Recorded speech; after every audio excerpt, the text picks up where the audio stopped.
first listen through,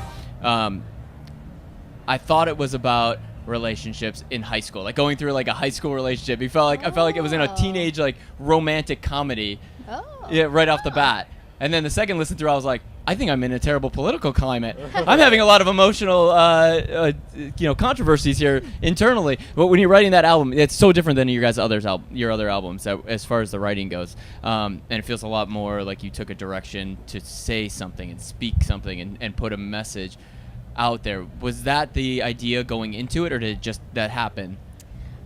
No, we didn't really have like a pre-planned idea. We just kind of, like lyrically, I just kind of was like writing what felt honest at the time, and I suppose it's more directly referencing external things than some of the other records. But I also think it's interesting when people say they're like, oh, now you write about politics, and like the first single off the second record was about that, essentially, like we have like Leave a Trace. This is about like feminism, basically, like my experience, my personal take on it or whatever.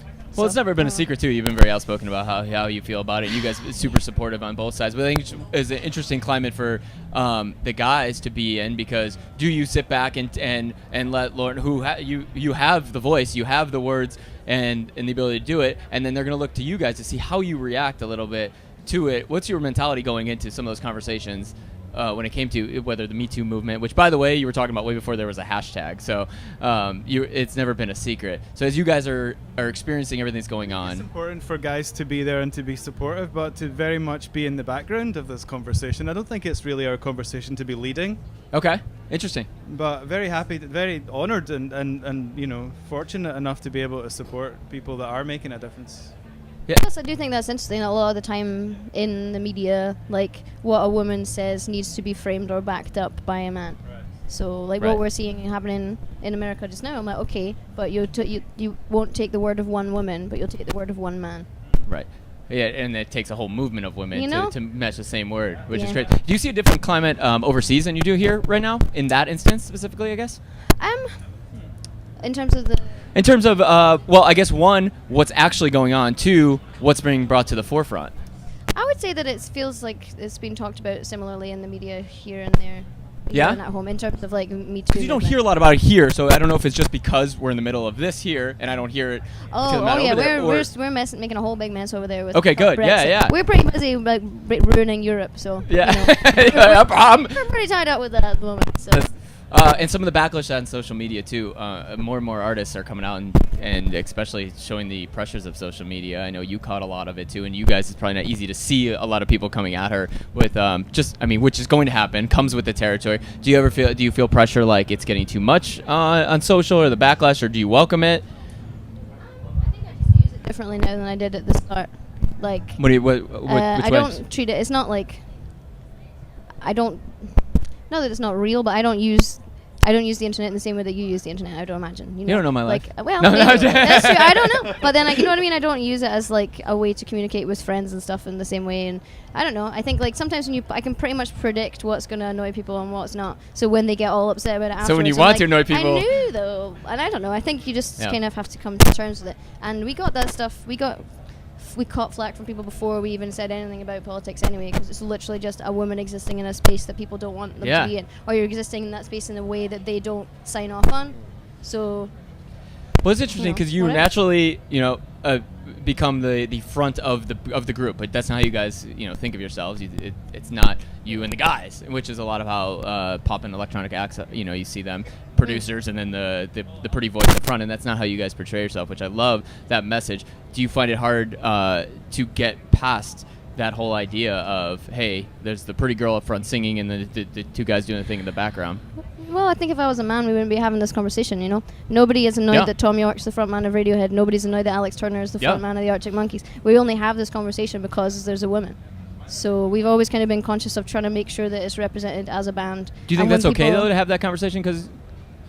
No, I think it's basic sexism, I think. Yeah. Because, like, the assumption early on that I don't do anything, I'm just a singer, is because I'm a woman. You don't assume that. If it's a man, you assume that the male singer writes everything. Right. So it's just these presumptions, you know. Wouldn't that be how you? But wouldn't you have to change? That's how you change the climate of it, right? You change the conversation by having those hard conversations. Because if you don't talk about it ever, then it continues on the same way. Well, and I feel like we've done that in interviews, and we've done that in the way that we conduct the band, you know. But on the first record, there was no individual photos of any kind because you're like, it can't be established as that. It has to. And we've been lucky that we got to write our own ticket mostly. Like, I think that we've been lucky to have it. So. Yeah, the album's written cool too. As we go through Love Is Dead, getting back to the music a little bit too.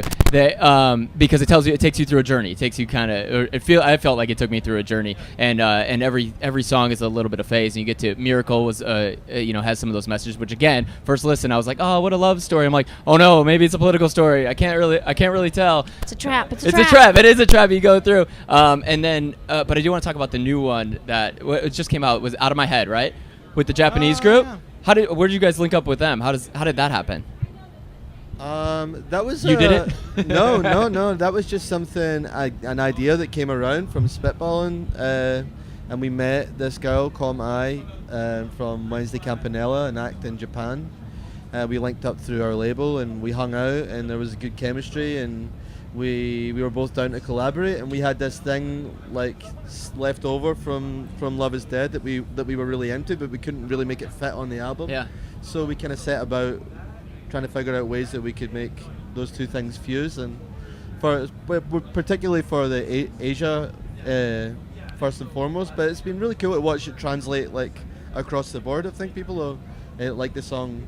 It's really in the West too, and that's an unexpected like satisfaction. Especially being in Asia and having a different language. There's language barriers going on, which had to have been a challenge at some point. With do they speak pretty good English? And okay, yeah. so that wasn't bad. But then with the audience, you see it with BTS too. For the first time in the world, that a lot of times artists from America will go to another country and they'll sing the songs back to them. For the first time in the world, you're seeing a group like a BTS come to America and sing the words back to them in a whole nother language, whether they know it or really not. Cool. But it's a whole different climate. I feel like music is the one thing that brings the world together like that. Do you feel like this song or collaborating with that felt different than collaborating with people of your own culture? You realize you've just said the magic words, BTS. Yeah. You realize we're going viral now. This interview is going to get 100 million hits. Yeah, that's right. We love BTS, by the way. Next collaboration, right, with BTS is what it is. Yeah, and I think it's nice that I don't know, we've always been so lucky that we've done well out there and had great shows and stuff. Yeah. But it does feel nice to be able to you're like, okay, well, let's try and understand this music scene. Like, it's big-headed and arrogant of everybody just like, oh, we understand what's going on. And you don't. And there's so much stuff out there, there's so much amazing music that we don't get to hear. So we're really lucky. That's awesome. You guys sound so good. The albums are really good. And I do encourage anybody that's watching to go more than once. Go listen to it more than once. Yeah, repeat the album, because I do think you take different parts away from it as you go through. So I appreciate you coming by. What else do you have coming out? I know is Out of My Head. Is that a start of a project? Is it just something left over? Oh, that was like a standalone track, but we do have acoustic EP that's coming out. Okay. So, we recorded it at Hansa Studios in Berlin. So that was really exciting. We did that in the summer, and that's ready. Awesome. It's ready.